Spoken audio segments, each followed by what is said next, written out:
रामराम मंडळी, आज 1 मे महाराष्ट्र दिन. जे जन्मानं महाराष्ट्रीयन आहेत, कर्मानं महाराष्ट्रीयन आहेत, अशा सगळ्यांनाच महाराष्ट्र दिनाची शुभेच्छा. तसंच मराठी भाषा दिनाच्याही शुभेच्छा. दोस्तो, आज मुंबईसह महाराष्ट्र मिळून आपल्याला 65 वर्ष पूर्ण झालेत आणि त्याचप्रमाणे आपली वसंत व्याख्यानमाला हिला सुद्धा 102 वर्ष पूर्ण होत आहेत. बिणे साहेबात बरोबर, जसं महाराष्ट्राची निर्मिती व्हावी, मुंबईसह महाराष्ट्र आपल्याला मिळावं म्हणून त्या काळी अनेकांनी आपापलं योगदान दिलेलं आहे.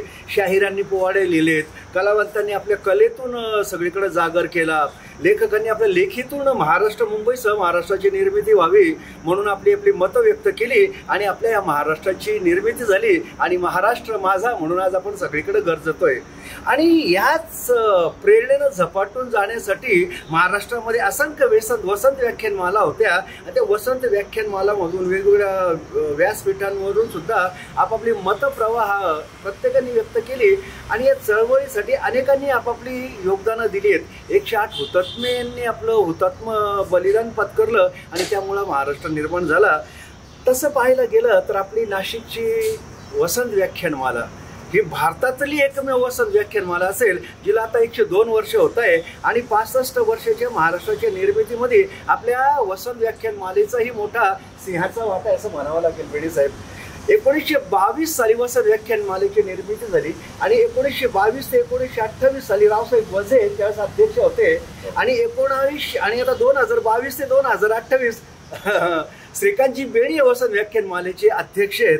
म्हणजे 100हून अधिक वर्षाची परंपरा असलेली वसंत व्याख्यानमाला आजपासून म्हणजे तसं दरवर्षी 1 मे पासून वसंत व्याख्यानमाला सुरू होते आणि 31 मे पर्यंत चालते. संपूर्ण महाराष्ट्रात ही एकमेव वसंत व्याख्यानमाला आहे जी महिनाभर सातत्यानं 30 ते 31 दिवस वसंत व्याख्यानमाला चालते. आणि नुसतं नाशिकहूनच नव्हे, अखंड भारतातून जगभरातून वेगवेगळे व्याख्यान इथं येतात आणि आपले विचार या व्यासपीठावरून व्यक्त करून जातात. तर या वसंत व्याख्यानमालेचे धुरा सांभाळणारे वसंत व्याख्यानमालेचे अध्यक्ष तसेच आपल्या नाशिक शहरातल्या वेगवेगळ्या सामाजिक संस्थांना मार्गदर्शन करणारे ज्येष्ठ संपादक श्रीकांतजी बेणी यांच्याशी आज आपल्याला गप्पा मारण्याचा योग आलेला आहे. संध्याकाळपासून तर आज वसंत व्याख्यानमाला सुरूच आहे, पण सकाळची वसंत व्याख्यानमाला आपण सकाळी सुरुवात करत होतो आणि बेणी साहेब आजपासून वसंत व्याख्यानमाला सुरू होते. सगळ्यात आधी महाराष्ट्र दिनाच्या तुम्हाला शुभेच्छा देतो. तुमच्या एकंदरीत पत्रकारितेतून तुम्ही नाशिककरांसाठी प्रचंड योगदान दिलेलं आहे, वेगवेगळ्या सामाजिक संस्थेतून तुम्ही प्रचंड योगदान दिलेलं आहे आणि वसंत व्याख्यानमाला म्हणजे तसं सोपं नाही. महिनाभराचे वेगवेगळे वक्ते बोलवायचे, त्यांचे विचार प्रकट करायचे, त्यासाठी वर्षभर तुम्ही धावपळ करतात. तेव्हा कुठे महिनाभराची वसंत व्याख्यानमाला उभी केली जाते, सातत्यानं साध्य आणि अखंडपणे चालू होते. तर मला सांगा, आजपासून वसंत व्याख्यानमाला सुरू होते, याचं नियोजन कसं आहे आजपासून ते जर आपल्या पाठीच्या सगळ्यांना कळलं तर बरं होतं. वसंत व्याख्यानमाला हे नाशिकचं वैभव आहे. न्यायमूर्ती महादेव गोविंद रानडे यांनी या व्याख्यानमालेची मुहूर्तमेढ 150 वर्षांपूर्वी पुण्यामध्ये रोवली होती आणि नाशिकमध्ये आता 102 वर्ष आपलं सुरू आहे.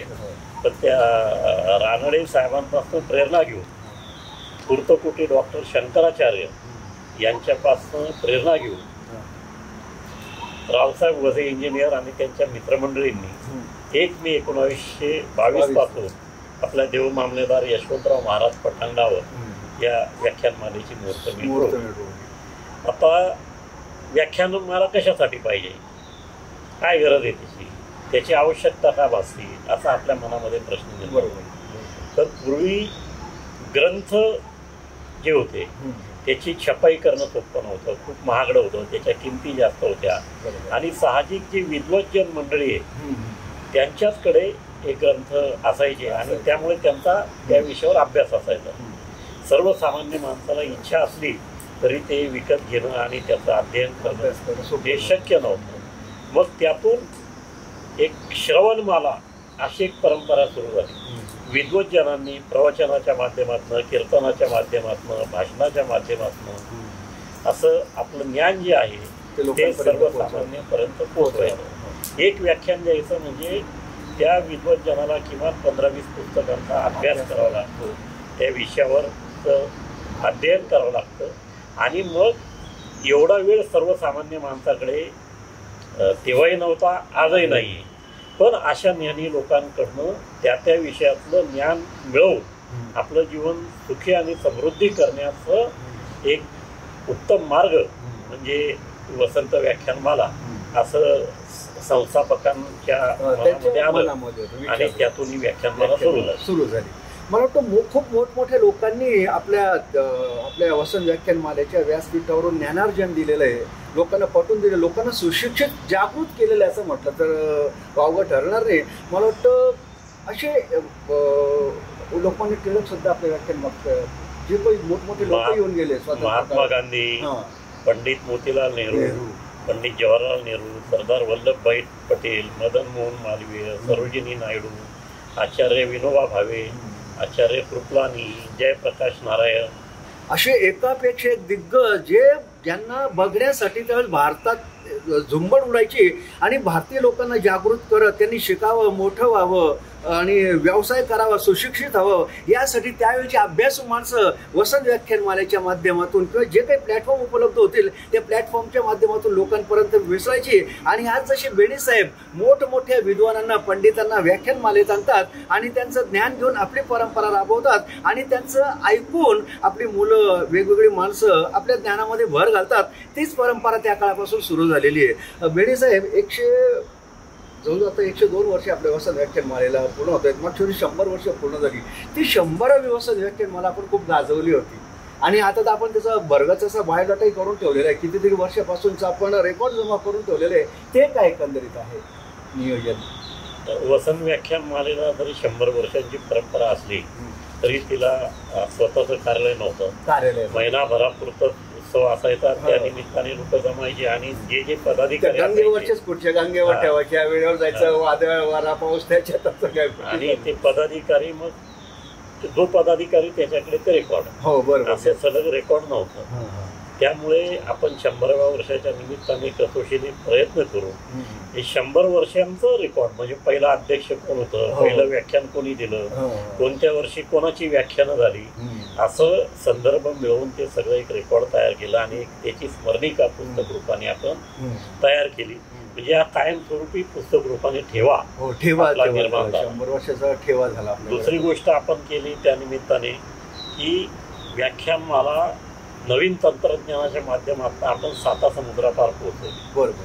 ती कशी तर आपण 100व्या वर्षाच्या निमित्ताने पहिल्यांदा जगामध्ये जे वेगवेगळ्या भागामध्ये भारतीय तरुण, भारतीय विद्वज्जन वेगवेगळ्या क्षेत्रात काम करत आहेत अशा 11 विद्वज्जनांना आपण नाशिकला व्याख्यानामध्ये बोलवलं. त्याच्यामध्ये अमेरिकेची मंडळी होती, दुबईतनं मंडळी होती, दक्षिण कोरियातनं होती, वेगवेगळ्या क्षेत्रातले संशोधकापासून सामाजिक कार्यकर्त्यापर्यंत. आणि त्यांना आपल्या व्यासपीठावर आपण आमंत्रण दिल्यानंतर त्यांनाही खूप आनंद झाला आणि मग त्यांनी आपापल्या देशामध्ये त्याचा आपल्या तिथले जी मराठी मंडळं आहेत त्यांच्या माध्यमातून प्रचार केला किंवा मी असं या तारखेला चाललो आहे, माझं या तारखेला यावेळेला व्याख्यान आहे, ते यूट्यूबवर, फेसबुकवर, इंस्टाग्रामवर उपलब्ध आहे, तर तुम्ही त्याचा आनंद घ्या. म्हणजे जरी गंगेवर आपली वसंत व्याख्यानमाला होत असते तरी सेम टाइम ती जगभरात पाहिली जाते, एकाच वेळेस ती जगभरात पोहोचते आणि तंत्रज्ञानाचा उपयोग आपण असा करून घेतो. त्यानंतर आपण केबल कनेक्शन जे आहे, आता अनेक वृद्ध नागरिकांना ते मोबाईलवर पाहायला थोडा जरा त्रास होतो, मग आपण केबल नेटवर्कवर देखील याचा थेट करतो, घरात बसून आपल्या टीव्हीवर पाहू शकतात. त्यानंतर आपण या निमित्ताने एक आपली वेबसाईट निर्माण केली. त्या वेबसाईटवर आपण गेल्या 15-20 वर्षातली 400 व्याख्यानं त्या 100व्या वर्षाच्या निमित्ताने टाकली. म्हणजे असं तंत्रज्ञानाने परिपूर्ण आणि आज जगापुढे जी काही आव्हानं आहेत ती आव्हानं डोळ्यासमोर ठेवून आपल्या नवीन पिढीला या आव्हानांना सामोरं जाण्यासाठी तयार करण्याच्या दृष्टीने आपण विषय त्यामध्ये अंतर्भूत केले आणि हीच परंपरा आपण गेल्या वर्षी 101व्या वर्षाच्या निमित्ताने जपली. आता या 102व्या वर्षात देखील जगातून वेगवेगळ्या भागातले 10 वक्ते या ठिकाणी येणार आहेत. भारताच्याही वेगवेगळ्या भागातले अत्यंत नामवंत विद्वज्जन वक्ते या ठिकाणी येऊन मार्गदर्शन करणार आहेत. त्याचबरोबर आपण स्थानिक कलावंतांना वाव मिळावा यासाठी आपण व्याख्यानानंतर त्यांचे कलागुण सादर करण्यासाठी देखील व्यासपीठ उपलब्ध करून दिलेलं आहे आणि त्यामुळे स्थानिक कलावंतांना देखील आपले कलागुण सादर करण्याची संधी या माध्यमातून मिळणार आहे. आणि या सगळ्या उपक्रमाला नाशिककरांचा भरभरून प्रतिसाद मिळतोय. श्रोत्याशिवाय होऊ शकत वक्ता नाही आणि वक्त्याशिवाय श्रोता नाही. आणि हे सगळं करण्यासाठी आर्थिक योगदान जे काय आहे ते फार मोठं लागत असतं. जगातनं वक्ता जेव्हा आपण बोलवतो तर तो काही आपल्याकडनं मानधन घेत नाही, पण त्याला विमानाचं तिकीट जरी घ्यायचं झालं अगदी इकॉनॉमी क्लासचं तरी 1.5-2 लाख रुपये आपले खर्च होतात. पण मला सांगायला आनंद वाटतो की नाशिकमधले जी काही मंडळी आहेत, दानशूर मंडळी, त्यांचा पहिल्यापासून आपल्या वसन व्याख्यानमालेवर राहिला आहे. नगरपालिके काळापासून नाशिक महानगरपालिका आपल्या व्याख्यानमालेच्या पाठीशी आहे आणि त्यामुळे सगळ्यांच्या सहकार्यामुळे ही आपली परंपरा आपण जपतो आहे. दुर्दैवाने महाराष्ट्राच्या वेगवेगळ्या भागामध्ये व्याख्यानमाला होत्या, परंतु 2 दिवसाच्या 5 दिवसाच्या त्यांची कार्यकाळ सुरुवातीला महिना केली, पण त्यांचे कार्यकाळ कमी होत गेला. त्यांचा कार्यकाळ कमी काळात झाला, प्रतिसाद कमी का झाला याचाही आम्ही अभ्यास केला आणि वेळोवेळी आपण त्या आपल्या आयोजनात सुधारणा करत गेलो आणि त्यामुळे आपण आपली परंपरा टिकवणार. बरोबर आहे. म्हणजे आपली नाशिकची व्याख्यानमालाची परंपरा अखंड ठेवण्यासाठी आता लोकांना वेळ नाही, लोकांना व्याख्यानमालेपर्यंत ऐकायला, कारण जो तो माणूस ज्याच्या त्याच्या कामामध्ये हे झाल्यामुळे वसंत व्याख्यानमालेला पाहिजे तशी उपस्थिती नाशिकमध्ये सुद्धा वेगवेगळ्या ठिकाणी वसंत व्याख्यानमाला होतात, पण ते काही 2 दिवसाचे होतात, 4 दिवसाचे होतात, पण उपस्थिती जास्त नसल्यामुळे लोक सुद्धा त्या वसंत व्याख्यानमाला भरवण्याकडे कानाडोळा करतात. पण आपल्या वसंत व्याख्यानमालेवरती अवस्था येऊ नये म्हणून आपण त्याच्यामध्ये सुधारणा करत गेलो. त्यासाठी वक्ता अधिक आला तर श्रोत्यांना सुद्धा ऐकायला आवडतं, पण तसं विचारधन देणारा वक्ता पाहिजे, ज्याला ऐकायला लोक तुटून पडतील अशी वक्ते आपण शोधतो. त्यासाठी वर्ष स्टडी घेतो आणि ज्या वक्त्यांकडे खरोखर म्हणजे त्यांच्या कामातून त्यांना वेळ मिळत नाही, पण आपल्या नाशिकला येण्यासाठी त्यांचं ते वेळ देतात आणि इथं येतात. खरं तर बीडी साहेब तुमचा यामध्ये प्रचंड असा अभ्यास आहे. हे सगळं होत असताना वसंत व्याख्यानमालेबरोबरच असा वसंत व्याख्यानमालेचा हॉल सुद्धा एक तुम्ही छान उभा केला आहे.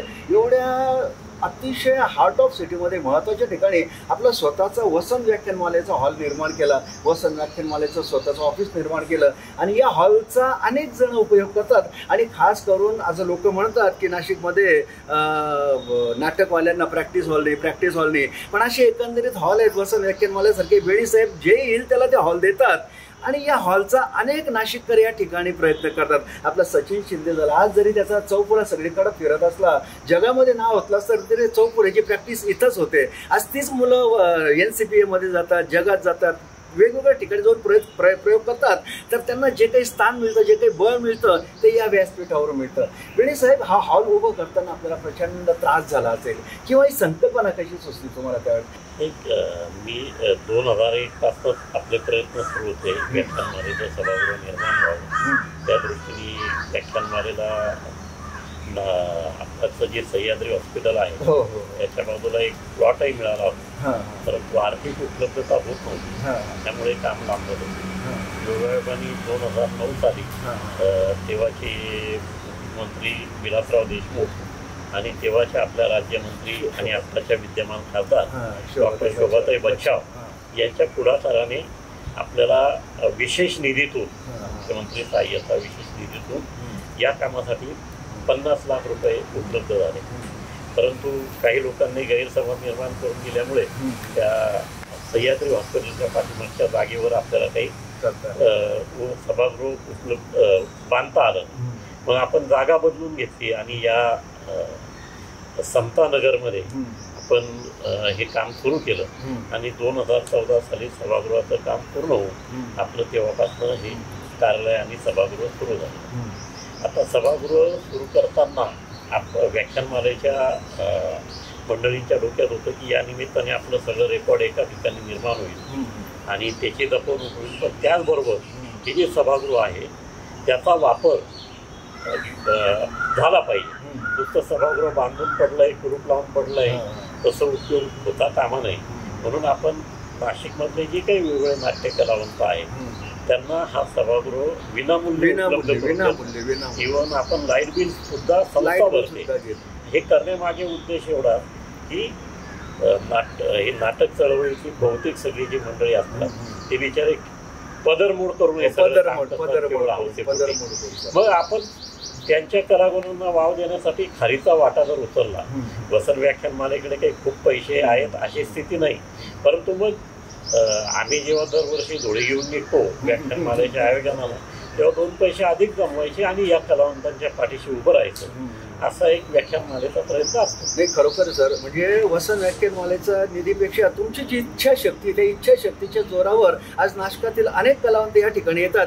राज्य नाट्य स्पर्धेमध्ये जे काही 25-30 नाटकं सादर होतात, त्यातल्या 5-10 नाटकांचे रिहर्सलच या हॉलमध्ये होतात. इतरही रिहर्सल होतात, इतर कार्यक्रम होतात, आणि हे सगळं होत असताना हॉलचं लाईट बिल घेत नाही, हॉलचं कुठलं फॅन, जितके 4-4-5 फॅन चालतात, कुठलंही बिल सुद्धा बेणेसाहेब घेत नाही. बिल तर सोडा, हॉल सुद्धा ते स्वतःचे पैसे देऊन स्वच्छ करून घेतात दर आठवड्याला. एकत्रित अशी एक चांगली व्यवस्था कलावंतांसाठी निर्माण करून दिलेली आहे. सांगायला आनंद वाटतो की आपण आता या हॉलचं रिनिव्हेशन, नूतनीकरणाचं काम देखील आता सुरू करतोय. साधारण जून महिन्यामध्ये हे काम सुरू होईल, आणि आपला प्रयत्न असा आहे की इथे आता नाटकाची रंगीत तालीम होते.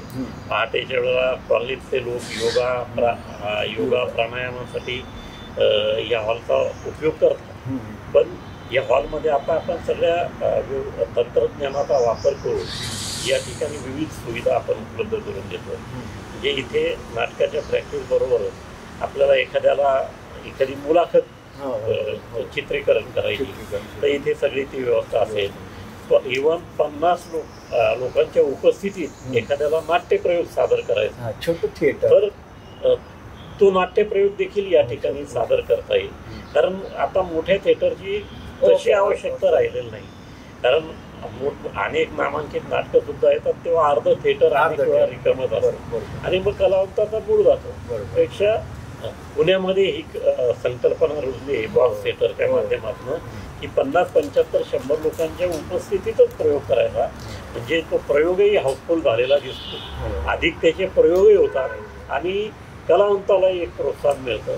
तर अशा पद्धतीच्या सुविधा दिवाळीपर्यंत या ठिकाणी उपलब्ध होतील, अशा पद्धतीने आमचा प्रयत्न सुरू आहे.